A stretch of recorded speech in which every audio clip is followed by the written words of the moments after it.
قدسی بھی ہے فاتحہ کے حوالے سے، ابو ہریرہ کی روایت ہے کہ اللہ کے رسول نے فرمایا کہ اللہ عز و جل فرماتا ہے، حدیث قدسی کا مطلب اللہ کا فرمان، اللہ عز و جل فرماتا ہے قسمت الصلاۃ بینی و بین عبدی نصفین، کہ میں نے فاتحہ یا صلاح یہاں پر لفظ استعمال ہوا ہے، میں نے صلاح کو اپنے اور اپنے بندے کے درمیان آدھا آدھا تقسیم کر دیا ہے، اور میرے بندہ اس کے حوالے سے جو کچھ مانگے گا اسے عطا کیا جائے گا۔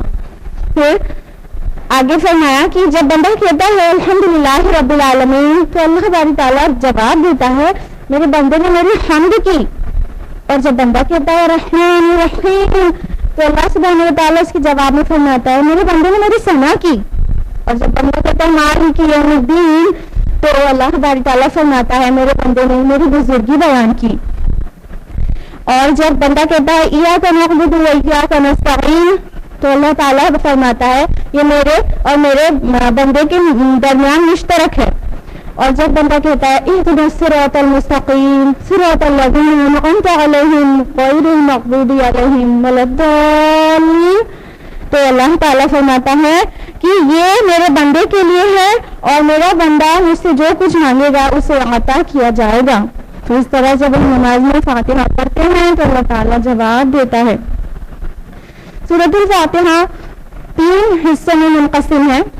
سب سے پہلا جو حصہ ہے 3 آیات پر مشتمل ہے اور وہ اللہ کے لیے ہے، الحمدللہ رب العالمین الرحمن الرحیم مالک یوم الدین، جس میں اللہ سبحانہ و تعالیٰ کی توحید، اس کی ربوبیت عامہ کا بیان ہے، اس کی جوش و خروش والی رحمت اور ہماگیری و پائیداری والی رحمت کا بیان، جزا اور سزا کا فیصلہ، یہ ساری چیزیں اس کے اندر ہیں اور اس کا اختیار کل کا کل اللہ کے ہاتھ ہے۔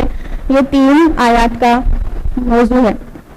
دوسرا حصہ یعنی جزء ثانی 1 آیت پر ہے اور اس میں ایاک نعبد و ایاک نستعین ہے۔ گویا اس حصے میں بندہ اپنے رب سے اپنا عہد و وفا استوار کرتے ہیں کہ اللہ ہم صرف آپ سے ہی مانگتے ہیں اور آپ سے ہی مانگیں گے مدد، اور آپ کی عبادت کرتے ہیں اور آپ کی عبادت کرتے رہیں گے۔ تو اللہ سے ایک عہد وفا ہم درست کرتے ہیں اپنا۔ تو اس طرح سے سورۃ الفاتحہ کے 2 حصے ہیں اور تیسرا حصہ یہ جو آخری آیات پر مشتمل ہے اہدنا الصراط المستقیم سے لے کے آخر تک، تو وہ گویا عقل انسانی ان آیات میں اس بات کا کی اعتراف کرتی ہے کہ اللہ ہدایت اور رشد اور فیض و فلاح کا جو راستہ ہے صراط مستقیم وہ ہمارے بس میں نہیں ہے، اس کے لیے بندہ وحی و رسالت کا محتاج ہے، اللہ کے بتا دینے پر، اللہ کے پہنچا دینے پر ہے کہ ہمیں صراط مستقیم واضح ہو جائے۔ تو اس طرح آخری حصے میں بندہ اپنے رب سے دعا کرتا ہے کہ اللہ ہم آپ کے پورے محتاج ہیں کہ آپ ہمیں صراط مستقیم دکھا دیں، اور پورا کا پورا قرآن مجید اسی دعا کا جواب ہے، اہدنا الصراط المستقیم کا جواب ہے۔ اور سورۃ الفاتحہ کے آخر میں آمین کہنا مسنون ہے، مطلب آمین کہہ کے انسان گویا اپنے رب کے حضور یہ کہتا ہے کہ اللہ ہماری دعا کو شرف و قبولیت نصیب فرما۔ تو اس طرح سے سورہ فاتحہ بہت عظیم درخت ہے جو کہ صرف 7 آیات پر مشتمل ہے۔